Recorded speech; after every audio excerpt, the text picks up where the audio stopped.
कीर्तिनगर के सेक्टर 7 में 40 साल की शारदा अपने बड़े से बंगले में अपने बेटे शुभांक के साथ रहा करती थी। शारदा के पति एक बड़े व्यवसायी थे। उनकी मृत्यु के बाद से ही वो अपने बेटे के साथ रहती थी। एक रोज शारदा अपने बेटे शुभांक से कहती है, पता है बेटा, अभी अभी मेरी फोन पर मिश्रा जी से बात हुई है। उन्होंने तेरे लिए एक सुंदर सी गोरी चिट्टी लड़की देखी है और उन्होंने मुझे व्हाट्सएप पर उस लड़की का फोटो भी सेंड किया है।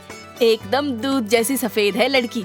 क्या माँ, आप भी न सुबह सुबह ये सब लड़की वड़की लेकर बैठ जाती हो? अरे न जाने तुझे शादी के नाम से क्या हो जाता है। अरे भला अपनी बूढ़ी माँ का भी तो ख्याल कर। मैं सारा दिन अकेली रहती हूँ।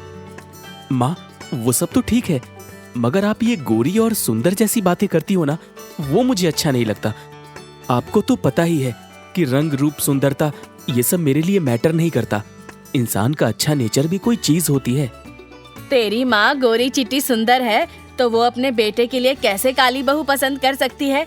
शुभांक अपनी माँ की बातों से परेशान होकर तुरंत ऑफिस के लिए निकल जाता है। शुभांक अपने ऑफिस में ही काम करने वाली गरीब रंग में काली लड़की कावेरी से प्यार करता था। कावेरी भी शुभांक को बहुत पसंद करती थी। वो दोनों एक दूसरे से शादी करना चाहते थे, मगर एक रोज शुभांक ने कावेरी से शादी करने का फैसला कर ही लिया। कावेरी, हम आज ही कोर्ट में जाकर शादी कर लेंगे, नहीं तो मेरी माँ मिश्रा जी के बताए हुए रिश्ते को हाँ कर देगी। मगर तुम्हारी माँ ने कहीं मुझ गरीब लड़की को अपनाने से मना कर दिया तो? वो मेरी माँ है और मैं उन्हें अच्छे से जानता हूँ। वो कुछ दिन तो तुम्हें अपनाने के लिए नखरे दिखाएंगी, पर देखना कुछ दिनों बाद वे तुम्हें अपना ही लेंगी। ऐसे कहकर शुभांक कावेरी से कोर्ट में शादी कर लेता है और शादी के बाद कावेरी को अपने घर ले जाकर अपनी माँ शारदा से मिलवाता है। शारदा काली बहू को देखते ही गुस्से में आ जाती है। हे भगवान, ये तो किस गरीब काली लड़की को मेरी बहू बना लाया। इस काली लड़की से शादी करने से पहले एक बार भी तूने मुझे बताना जरूरी नहीं समझा। मैं इस काली लड़की को कभी अपनी बहू नहीं मानूंगी। ऐसा कहकर शारदा गुस्से से अपने कमरे में चली जाती है। कावेरी रोते हुए कहती है, माँ तो बहुत नाराज हो गई। अब मैं काली होता इसमें मेरी क्या गलती? तुम चिंता ना करो, सब ठीक हो जाएगा। अगले दिन कावेरी सुबह जल्दी उठकर नाश्ता तैयार करती है और शुभांक से कहती है, अजी, आपने जैसा कहा था मैंने माँ के लिए बिल्कुल वैसा ही नाश्ता तैयार किया है। मैंने उनके पसंद के आलू के पराठे और पुदीने की चटनी बनाई है। माँ गुस्से में है, इसलिए वे अपने कमरे से बाहर नहीं आई है। अब तुम एक काम करो, ये नाश्ता उनके कमरे में ले जाओ। मैं ऑफिस के लिए लेट हो रहा हूँ, तो मैं निकलता हूँ। हाँ। ऐसे बोलकर शुभांक ऑफिस के लिए निकल जाता है। उसके बाद कावेरी डरते हुए माँ के कमरे में नाश्ता लेकर जाती है और उनके कमरे की टेबल पर नाश्ते की प्लेट रखते हुए बोलती है, माँ, आज आप नाश्ते के लिए नहीं आई तो मैं आपका नाश्ता आपके कमरे में ही ले आई हूँ। वो भी आप ही की पसंद के आलू के पराठे और पुदीने की चटनी बनाई है मैंने। एक बार चखकर तो देखिए। शारदा गुस्से से कावेरी से कहती है, तुझे क्या लगता है ये नाश्ता खिलाकर तू मुझे अपनी साइड कर लेगी? मैं अच्छी तरह जानती हूँ तुम जैसी गरीब चालाक लड़कियों को, जो अमीर सुंदर लड़कों को अपनी भोली भाली सूरत से फंसा लेती हैं और उनसे शादी कर लेती हैं। मगर कुछ भी हो जाए, मैं तुझ काली लड़की को अपनी बहू कभी नहीं मानूंगी। शारदा की बात सुनकर कावेरी बहुत दुखी होती है और वहाँ से चली जाती है। उसके जाते ही शारदा टेबल पर रखा नाश्ता देखती है और आलू के पराठे और पुदीने की चटनी देखकर फट से सब चट कर जाती है। तभी उसके दिमाग में एक आइडिया आता है। इस काली बहू को घर से बाहर निकाल कर ही रहूंगी मैं, पर मुझे कुछ ऐसा करना होगा कि सांप भी मर जाए और लाठी भी ना टूटे। शारदा कावेरी को आवाज लगाती है और उससे कहती है, आज तेरी मुंह दिखाई है। वैसे तो मुंह दिखाने लायक तो नहीं है, फिर भी जो रस्में हैं वो तो मुझे करनी ही होंगी। इसीलिए आज मेरी कुछ फ्रेंड्स मुंह दिखाई की रस्म के लिए आएंगी, तो तुम्हें सबके लिए अच्छा अच्छा खाना तैयार करना है। कावेरी शारदा की बात सुनते ही खाना बनाने के काम में लग जाती है और मेहमानों के आने से पहले ही फटाफट से खाना बनाकर खुद भी तैयार हो जाती है। आज इसकी इतनी बेइज्जती होगी ना कि ये खुद ही मेरे बेटे और इस घर को छोड़कर भाग जाएगी। आज इसे इसकी औकात पता चल जाएगी। कि तभी उसकी कुछ सहेलियां उसके घर में आती हैं। शारदा फट से बोलती है, ये है मेरी बहू कावेरी। OMG, इतनी काली लड़की तो मैंने पहली बार देखी है।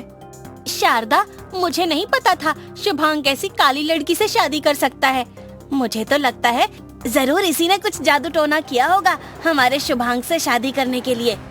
शारदा की सभी सहेलियां कावेरी का मजाक उड़ाती हैं, जिसे सुनकर कावेरी को बिल्कुल अच्छा नहीं लगता और वो उदास होकर किचन में जाकर रोने लगती है और रोते हुए खुद से कहती है, आज पता चला कि काला होना कितना बड़ा अभिशाप है। मेरे काले रंग के पीछे किसी को मेरी अच्छाई नजर नहीं आ रही, मगर मैं हार नहीं मानूंगी। कुछ भी हो जाए, सासू माँ को मुझ काली बहू को अपनाना ही होगा। इसके लिए मैं कुछ भी करूंगी। एक और शारदा काली बहू को घर से बाहर निकालने के लिए नए नए तरीके आजमा रही थी। दूसरी ओर कावेरी शारदा के दिल में अपने लिए जगह बनाने की कोशिश में लगी हुई थी। शुभांक बेटा, कल मनोज भाई साहब की बेटी की शादी है। उन्होंने सप्रेम हम सभी को शादी में आमंत्रित किया है, इसलिए तुम दोनों लोग शादी में जाने को तैयार रहना। कावेरी शुभांक को अपने कमरे में ले जाकर उससे कहती है, अजी, अगर मैं शादी में गई तो सब मेरी काली सूरत देखकर मेरा मजाक उड़ाएंगे और आपको और माँ को भी मेरी वजह से शर्मिंदगी होगी। इसलिए अच्छा होगा कि मैं शादी में ना जाऊं। क्या कावेरी, माँ ने इतने प्यार से शादी में जाने को कहा है और कोई कुछ भी कहे, मुझे कोई फर्क नहीं पड़ता। इसलिए कल शादी में जाने के लिए तुम रेडी रहना। शारदा चुपके से दोनों की बात सुनकर मन ही मन बहुत खुश होती है। अब आएगा मजा। अगले दिन माँ व शुभांक कावेरी के साथ शादी में जाते हैं। शारदा जानकर शुभांक व कावेरी को कुछ बड़े पैसे वाले लोगों से मिलवाती है। शुभांक, यही है मिश्रा जी, जिन्होंने तेरे लिए गोरी चिट्टी सुंदर लड़की का रिश्ता बताया था। क्या शारदा बहन, आप जैसी गोरी सास की काली बहू देखकर तो मुझे बड़ा ही अफसोस हो रहा है। कहाँ आप दूध जैसी सफेद और कहाँ ये कोयले जैसी काली। मिश्रा अंकल, शायद आपको पता नहीं है कि कोयले की खान में ही हीरा पाया जाता है और मेरी कावेरी हीरा है, हीरा। ऐसे ही शुभांक व कावेरी की शादी को 1 महीना हो गया था कि तभी शारदा ने फिर से कावेरी को जलील करने के लिए अपनी कुछ सहेलियों को खाने पर बुलाया। कावेरी ने भी मन लगाकर शारदा की सभी सहेलियों के लिए अच्छा अच्छा खाना बनाकर टेबल पर सर्व किया। शारदा, ये सारा खाना तेरे इस काली बहू ने बनाया है क्या? जरा देखकर खाना खाना, कहीं इसका हाथ लगने से खाना ना काला हो गया हो। ऐसे बोलकर सभी कावेरी का मजाक उड़ाने लगती हैं। आप सभी चिंता न करें, मैंने इस बात का पूरा ख्याल रखा है। कावेरी की बात सुनकर शारदा समेत वहाँ बैठी सभी सहेलियाँ खाना खाने लगती हैं। जैसे ही वो खाना खाती हैं, तो उनमें से शारदा की सहेली मीना कहती है, अरे वाह शारदा, तेरी बहू के हाथों में तो जादू है। इतना टेस्टी खाना बनाया है कि खाने और खाना बनाने वाले की जितनी तारीफ की जाए उतनी कम है। वरना आजकल की लड़कियों को तो बस सजना संवरना ही आता है, खाना तो क्या, वो ठीक से 1 कप चाय भी नहीं बना पाती हैं। सही कहा मीना तूने, शारदा तो बहुत लकी है जो तुझे ऐसी बहू मिली जो तेरा कहना मानती है, सभी की इज्जत करती है।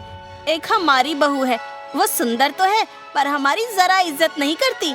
सभी की बातें सुनकर शारदा को भी इस बात का एहसास होता है कि कावेरी जैसी भी हो, उसकी बहुत इज्जत करती है। शारदा तुरंत अपनी बहू को गले से लगाती है और कहती है, मुझे माफ करना बहू, मैंने तुम्हें बहुत सताया है, पर आज मेरी आंखें खुल गई हैं, इसलिए आज के बाद कभी भी तुझे काली बहू कहकर तेरा अपमान नहीं करूंगी। शारदा को अपनी गलती का एहसास होता है और वो कावेरी को दिल से अपना लेती है।